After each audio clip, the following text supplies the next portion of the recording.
সুপ্রিয় শিক্ষার্থীবৃন্দ, অনলাইন ক্লাসে সকলকে স্বাগতম। আজকে আমি দশম শ্রেণীর পদার্থবিজ্ঞান বিষয়ের দ্বিতীয় অধ্যায় গতি থেকে একটা সৃজনশীল অঙ্কের গ এবং ঘ সমাধান করব। প্রথমে আমরা উদ্দীপকটি দেখব, উদ্দীপকটি তারপর প্রশ্নগুলো দেখব। উদ্দীপকটি হলো 80 কেজি বরের একটি হরিণ 72 কিলোমিটার পার আওয়ার বেগে কিলোমিটার সুষম বেগে চলার সময় 75 মিটার পেছনে গাছের আড়ালে লুকিয়ে থাকা 200 কেজি বরের একটি বাঘ সুষম ত্বরণে 30 সেকেন্ড যাবৎ হরিণটিকে তাড়া করল। প্রশ্ন গ, দৌড় শুরুর 10 সেকেন্ড পর বাঘটির গতিশক্তি হিসাব করো। প্রশ্ন ঘ, বাঘটির পক্ষে হরিণটিকে ধরা সম্ভব হবে কি? গাণিতিক যুক্তি সহ মতামত দাও।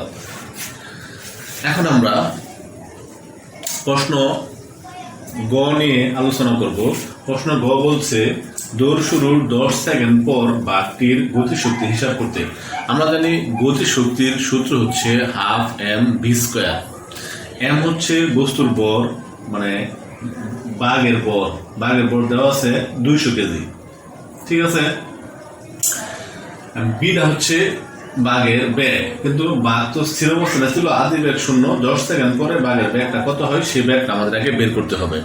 10 সেকেন্ড পর বাঘের ব্যাগটা বের করে তারপরে আমরা যদি গতিশক্তির সূত্র লিখি হাফ এম বি স্কোয়ার, তাহলে আমরা এই বি এবং এম এর মান বসিয়ে সহজে আমরা গতিশক্তি পেয়ে যাব। তাহলে আমরা গ নম্বর অঙ্কটা শুরু করলাম। গ নম্বর অঙ্ক,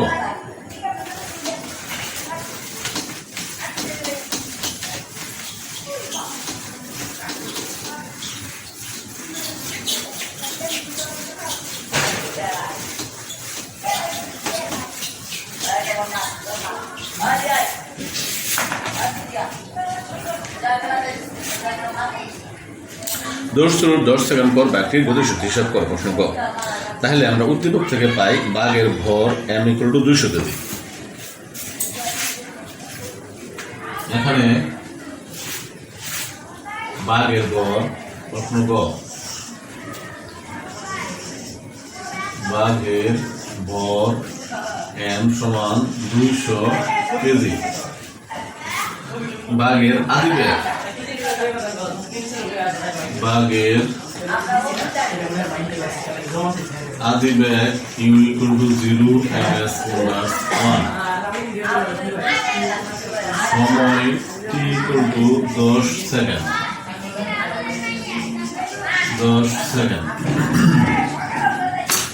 ত্বরণ বাঘের ত্বরণ a সমান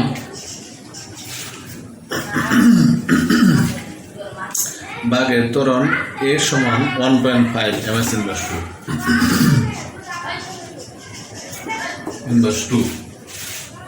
বাঘের শেষ ব্যাগ b = হার, গতিশক্তি ek = হার, কাইনেটিক এনার্জি, গতিশক্তি ek = হার। এই তথ্যগুলা উপরে এই 4টা তথ্য দেওয়া আছে। বাঘের ভর m = 200 কেজি, বাঘের আদি ব্যাগ u = 0, সময় t = 10 সেকেন্ড পর, বাঘের ত্বরণ a = 1.5 ms inverse 2, বাঘের শেষ ব্যাগ b = হার। বাঘের শেষ ব্যাগটা বের করবো, তারপর গতিশক্তি বের করবো। আমরা জানি v = u + at। আমরা জানি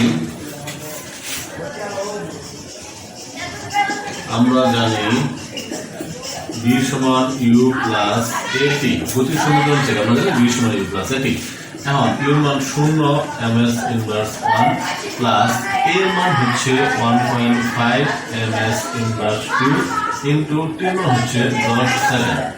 তাহলে এটা তো 0, এটা গুণ করলে হয় 15 ms inverse 1। তাহলে বাঘের শেষ bag b = 15 ms inverse 1। 10 second পরে বাঘের ব্যাগ হবে 15 ms inverse 1। এখন আমরা গতিশক্তির সূত্র লিখব। এখন গতিশক্তি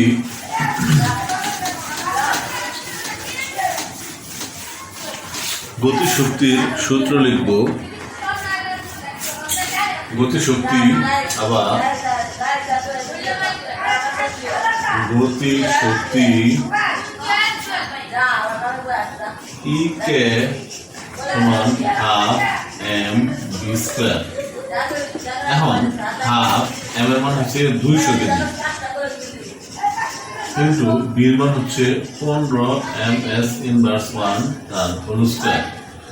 এখন এই 2 দিয়ে 100 কাটাতে থাকে 200 কাটাতে থাকে 100 কেজি ইনটু 15 হোল স্কয়ার হয় 225 s ইনভার্স 2। এখন এই দুটো গুণ করলে হয় গতিশক্তির একক জুল। তার মানে এই 2 2 5 দুটো শূন্য এত জুল। তার মানে এই 10 সেকেন্ড পর বাঘটির গতিশক্তি হবে 22,500 জুল। 10 সেকেন্ড পর বাঘটির গতিশক্তি হবে 22,500 জুল। অতএব 10 সেকেন্ড পর অতএব দৌড় শুরু 10 সেকেন্ড পর বাঘটির গতিশক্তি হবে 22,500 জুল। এখন আমরা ঘ নাম্বার অঙ্কটা করব। ঘ নাম্বার প্রশ্নে বলা হয়েছে বাঘটির পক্ষে হরিণটিকে ধরা সম্ভব হবে কি? বাঘের পক্ষে হরিণকে ধরা সম্ভব হবে কি? বাঘ হরিণকে ধরতে হলে এই 30 সেকেন্ড সময়ের মধ্যে হরিণ বাঘের চেয়ে 75 মিটার সামনে আছে। তার মানে বাঘটা হরিণ থেকে 75 মিটার পিছনে আছে। এই 30 সেকেন্ডের মধ্যে বাঘকে হরিণ অপেক্ষা 75 মিটার বেশি দূরত্ব অতিক্রম করতে হবে। বাঘ যদি হরিণ থেকে 75 মিটার বেশি দূরত্ব 30 সেকেন্ড সময়ের মধ্যে অতিক্রম করতে পারে তাহলে বাঘ হরিণকে ধরতে পারবো। এখন আমরা দেখব 30 সেকেন্ডে বাঘের অতিক্রান্ত দূরত্ব কত এবং 30 সেকেন্ডে হরিণের অতিক্রান্ত দূরত্ব কত। হরিণটি সমবেগে চলছে আর বাঘটি চলছে সুষম ত্বরণে, সুষম বেগে আর সুষম ত্বরণে। এখন আমরা হরিণের দূরত্ব বের করবো 30 সেকেন্ড সময়ে আর বাঘের দূরত্ব বের করব। এই দুটা দূরত্বের মধ্যে দেখব যদি বাঘ হরিণের চেয়ে 75 মিটার বেশি দূরত্ব অতিক্রম করে তাহলে বাঘের পক্ষে হরিণকে ধরা সম্ভব, আর যদি না করতে পারে তাহলে ধরা সম্ভব নয়। তাহলে আমরা লিখব হরিণের সুষম বেগ, হরিণের বেগ d সমান 72 কিলোমিটার পার আওয়ার। এটা আমরা মিটার পার সেকেন্ড নেব। প্রশ্ন গ হরিণের বেগ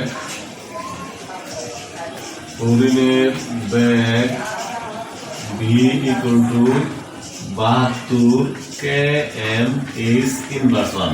এখানে 72 গুণন 1000 নিচে হইতেছে 60 গুণন 60 ms ইনভার্স 1। অর্থাৎ কিলোমিটারকে মিটার নিতে হলে 1000 দিয়ে গুণ করতে হয় আর ঘন্টার সেকেন্ডে নিতে হলে 60 গুণন 60 দিয়ে গুণ করতে হয়। লক্ষ্য করো এই 2 শূন্য কাটা 6 × 72 12, তাহলে 6 × 72 হইলে 6 দুগুণে 12 2 10 দুগুণে 20 ms ইনভার্স 1। তারপরে হরিণের ব্যাগ 20 ms ইনভার্স 1। আচ্ছা, তারপরে বাঘের আদি ব্যাগ u equal to 0। বাঘের আদি bag u equal to 0 ms inverse 1। বাঘের আদি ব্যাগ 0, সময়টি হলো 30 সেকেন্ড। বাঘের ত্বরণ a সমান 1.5 ms ইনভার্স 2। সময় t সমান 30 সেকেন্ড। এই 30 সেকেন্ড সময়ের মধ্যে দূরত্ব অতিক্রম করতে হবে। হরিণের অতিক্রম দূরত্ব s1 হলে s1 equal to vt। তাহলে হরিণের এখন আমরা কথা লিখে করে ফেলবো। তাহলে এই 30 সেকেন্ড সময়ে হরিণের অতিক্রান্ত দূরত্ব s1 equal to vt। 30 second সময়ে বাঘের অতিক্রান্ত দূরত্ব s2 equal to ut plus half at square। এখন আমরা বের করব 30 সেকেন্ড সময়ে হরিণ কতটুকু দূরত্ব অতিক্রম করে।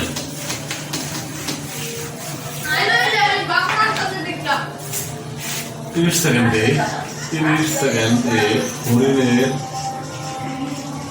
হরিণের অতিক্রান্ত দূরত্ব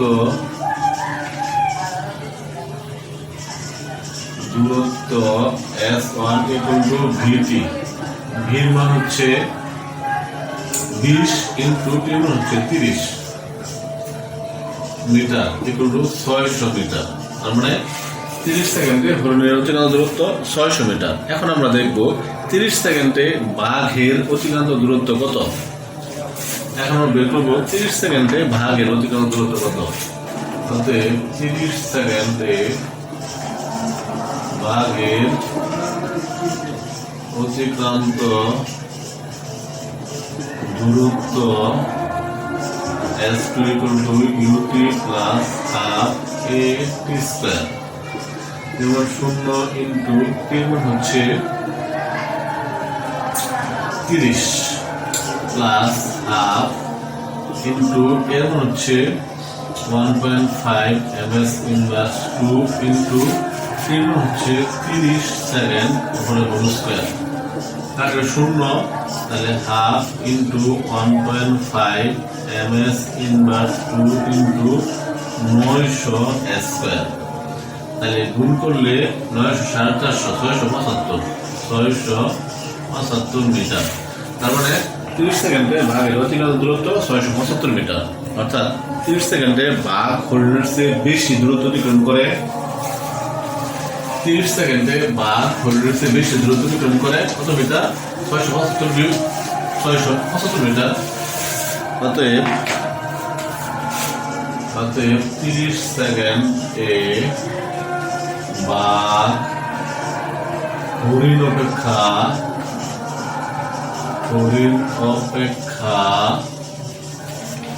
বেশি দূরত্ব